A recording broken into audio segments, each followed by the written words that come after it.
펑. 북한이 16일 개성공단 내에 있는 남북공동연락사무소 건물을 폭파했습니다. 지난 2018년 4월 27일 오전 9시 30분 김정은 북한 국무위원장이 역사상 처음으로 남한의 땅을 밟은 순간이었습니다. 이 놀라운 광경은 처음부터 끝까지 전세계 언론들이 생중계로 내보내며 지켜봤죠. 영국의 BBC는 남한과 북한이 새로운 역사를 만들었다며 1953년 한국전쟁 이후 북한 지도자가 처음으로 남한에 발을 들여놓았다 라고 설명했고, 이렇게 문재인 대통령과 김정은 국무위원장의 이동 경로를 모두 생방송으로 공개하며 상황을 자세히 보도했습니다. 미국의 뉴욕타임스는 역사적인 순간이다, 김정은이 대립의 역사를 끝내기 위해 남한으로 갔다 라고 전했고, 블룸버그 통신은 한국이 올해 안으로 종전에 합의했다 라며 속보로 보도했습니다.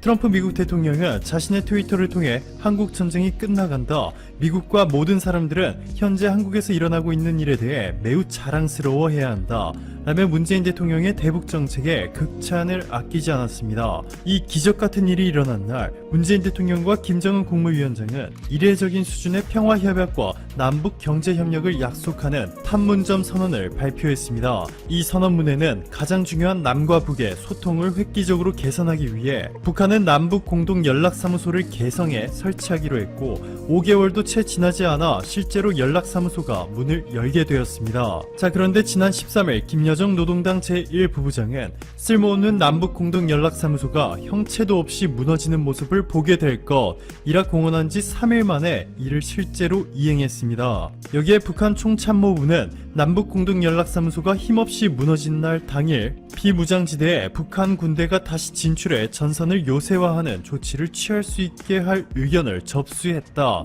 라고 밝혔습니다.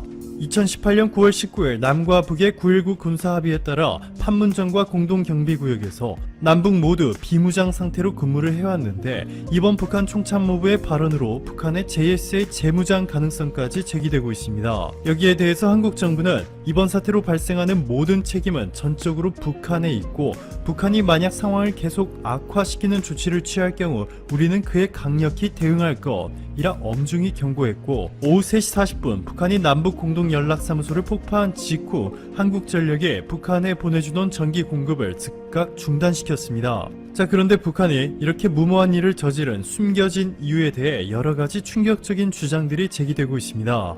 윤덕민 한국외대 석좌 교수는 지금 북한이 남측에서 무엇인가를 얻어내려는 의도는 없다, 마지막 승부수를 던지는 시점을 보고 있다 라고 전했습니다. 즉 최근 식량난의 외화까지 바닥난 북한에서 북한 주민들의 반발이 거세지려는 움직임이 포착되자 이를 진정시키기 위해서 무리수를 두었다는 것입니다. 미국은 이를 조금 다르게 해석하고 있습니다. 미국에서는 현재 북한이 겉으로는 한국을 향한 도발을 하고 있는 듯 보이지만 최종 목적지는 미국이라는 시각이 상당히 많은 상황이죠. 지금까지 트럼프 미국 대통령의 미국 국민들의 지지를 얻기 위해 자신이 취임한 이후 북한이 더 이상 미국을 상대로 도발하는 것을 멈췄다라는 것을 강조했는데, 11월 미국 대선을 앞두고 북한이 트럼프의 일종의 경고의 메시지를 보내고 있다는 것입니다.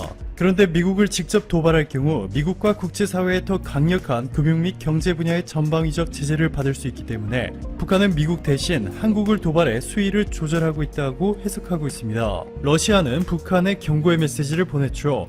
드미트리 페스코프 크렘린궁 대변인은 북한의 공동연락사무소 폭파와 관련해 우려하고 있다, 모든 당사자의 자제를 촉구한다 라며 북한이 한반도 평화에 어긋나는 돌발 행동을 비판했습니다. 미국 국무부 대변인은 연합뉴스의 서면 질의에 미국은 한국의 노력을 전폭적으로 지지한다, 북한은 역효과를 낳는 추가 행위를 삼가라 공식 입장을 내놓았습니다. 미국 정부가 공식적으로 대북 정책과 관련해 한국 정부를 향해 전폭적 지지 입장을 밝힌 것은 이례적인 케이스죠. 지금까지는 동맹국인 한국과 조율하겠다, 남북 협력을 지지한다 정도의 수준이었는데 이번에는 완전히 달랐습니다. 이렇게 미국을 포함해 국제사회가 한국의 대북 정책에 이례적인 수준의 전폭적인 지지 의사를 밝히면서 그동안 무기한 연장됐던 한국의 계획들이 탄력을 받기 시작했습니다. 통일부는 이번 북한 사태와 관련해 남북 관계 상황을 엄중하게 인식하고 있다.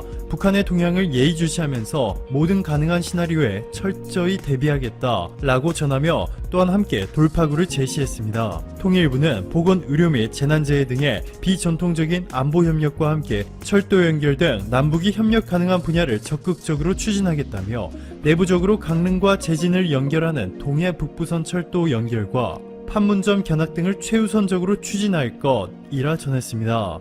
그런데 이와는 별도로 문재인 대통령은 확고한 원칙을 깬 북한의 도발에 강력하게 대응하고 있습니다. 문 대통령은 지난 4.27 판문점 선언과 9.19 평양 공동선언을 절대로 흔들려서는 안 될 확고한 원칙이라 표현했습니다. 즉 어떠한 상황에서도 예외 없이 이 선언문에 담긴 내용들을 지키고 무력 시위를 하지 말아야 한다는 것이죠. 문재인 대통령이 어제 긴급으로 열린 국가안전보장회의 NSC 상임위 회의에는 참석하지 않았지만 회의 결과에 강력히 대응하겠다, 엄중 경고 등 수위 높은 표현이 담겨 있고 이는 문재인 대통령의 의중이 담겨 있는 것이라 해석되고 있습니다. 북한의 무모한 도발로 인해 한반도의 평화가 위협받는 것을 더 이상 지켜만 보지는 않겠다는 강력한 의지를 보여준 것이죠. 오늘도 감사합니다. 최고로 멋진 하루 보내시길 바랄게요.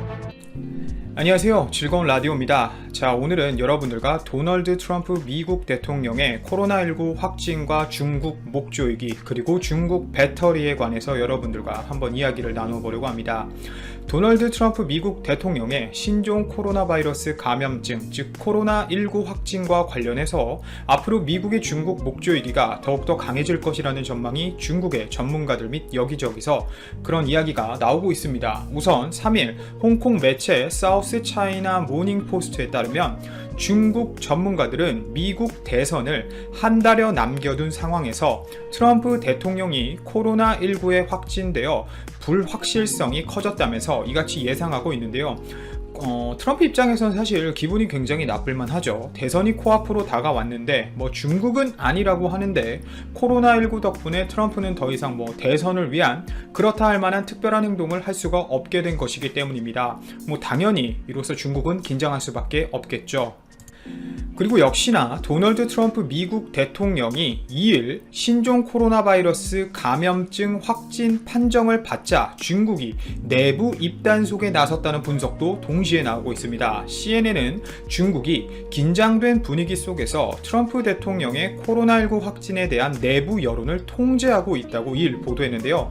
전 세계 언론들이 트럼프 대통령의 확진 관련 소식을 중점적으로 보도하는 가운데 중국 관영 CCTV와 이 공산당 기관지 인민일보 등은 아예 언급 자체를 자제하는 모양새를 보여주고 있습니다. 이상하죠? 코로나와 관련해서 중국은 아무런 잘못도 없다고 주장하는데 이 중국이 왜 트럼프 대통령의 확진과 관련해서 이렇게 입단속을 하고 있는 것인지 개인적으로 아주 강한 의문이 드는 부분입니다. 제가 무슨 말을 하고 싶은 건지 아마도 여러분들은 아실 거라고 저는 생각합니다. 또 현재 트럼프 확진과 관련해서 중국 내부 상황이 어느 정도냐면 중국 공산당의 입으로 불리는 황구시보죠. 이 황구시보에서 미국 트럼프 대통령의 코로나19 확진 소식에 마스크를 안 쓴 이 도박의 대가를 치렀다라고 조롱조로 글을 올렸는데 이 게시물은 얼마 지나지 않아서 바로 즉시 삭제되었습니다. 결국 이런 검열을 하고 있는 중국이 아주 매우 긴장하고 있다는 것을 의미하는 것이죠. 이번 사건 이후 트럼프 대통령이 코로나19 발원지인 중국에 더 강경한 노선을 취할 가능성이 높아졌다는 분석이 지배적입니다. 우선 이미 악화일로를 걷고 있는 이 미국과 중국 관계에 또 다른 불확실성이 생겼다는 이야기가 되겠죠. 막말로 세계 2차 대전에도 일본이 진주만 습격을 하다 어마어마하게 털렸었지만 백악관 주변에 직접적인 타격을 줄 생각을 하거나 이런 사례는 사실 역사상 없었습니다. 하지만 코로나19라는 이 바이러스를 통해 결국 백악관이 미국 대통령 확진과 함께 마비가 되었고 앞으로 이런 세균전 자체가 얼마나 무서운 건지에 대해 어떻게 보면 다시 한번 느낄 수 있는 상황인 것이겠죠. 집권 공화당 인사들은 이미 중국에 아주 강력한 메시지를 보내고 있습니다. 켈리 레플러 공화당 상원 의원은 트위터에서 중국은 이 바이러스를 우리 미국 대통령에게 줬다. 그 중국에게 책임을 물어야만 한다라고 글을 썼고, 또 다른 의원은 중국이 이제 우리 선거에 공식적으로 개입했다는 판단을 내리는 게 적당하지 않겠는가라고 발언할 정도로 중국에 대한 미국의 공격 수위는 자연스럽게 높아지고 있습니다. 또 트럼프 선거대책본부의 모금 담당자인 이 블레어 브랜트는 중국 공산당이 우리 대통령을 생물학적으로 공격했다, 직접적으로 공격했다라고 주장할 정도로 지금 트럼프부터 시작해서 선거와 관련해서 이 민감한 시기인데 중국이 잘못 건드렸다는 이야기가 여기저기서 나오는 것이죠. 좀 웃겨요. 일본 스가 중국 시진핑이 트럼프 대통령 부부에게 안타까운 소식에 대해 메시지를 남기기 전에 북한 김정은은 지금 미국의 심기를 건드리면 안 되는 걸 아주 정확하게 파악하고 아주 빠르게 줄을 서서 위로서원을 보내는데요. 좀 웃겼어요. 개인적으로 아주 눈치가 빠른 사람이라고 생각이 드네요. 그리고 현재 트럼프의 나이가 아시겠지만 제가 알기론 74살 정도로 알고 있는데요. 기존에 갖고 있던 병도 있는 것으로 알고 있어 합병증으로 고생할 수 있다라는 의견이 지배적이었지만 중국과 바이든에게 본인은 건강하다라는 메시지를 또 이 상황에서 트위터를 통해 남겨주고 있네요. 장사꾼은 정말 장사꾼입니다. 진짜 대단합니다. 어찌되었건 트럼프가 잘하던 잘하지 않았던 마스크를 안 쓰고 다니는 건 잘못된 행동은 맞다고 생각이 들고요. 쾌유해서 더욱더 강력하게 중국의 이런 잘못된 많은 행동들을 때려주길 바랍니다. 자, 다음은 우리나라 기업과 중국 기업에 대한 소식입니다. 배터리 전쟁과 관련된 이야기인데요. LG화학이 올해 1월부터 8월 글로벌 판매 전기차 탑재 배터리 점유율 1위를 지켰다고 제가 한번 말씀드린 적이 있습니다. 하지만 중국 내 전기차 판매가 급격히 늘면서 중국 CATL이 아주 턱 밑까지 추격해오고 있습니다. 한국, 중국, 일본 배터리 회사들 중에서 LG화학, 삼성 SDI, 중국 CATL, BYD 그리고 일본 기타 회사 등등 중에서 여전히 한국이 선두를 달리고 있지만 이런 추세라면 다음 달 순위가 뒤집힐 것이란 전망도 나오고 있어 우려가 되는 상황입니다.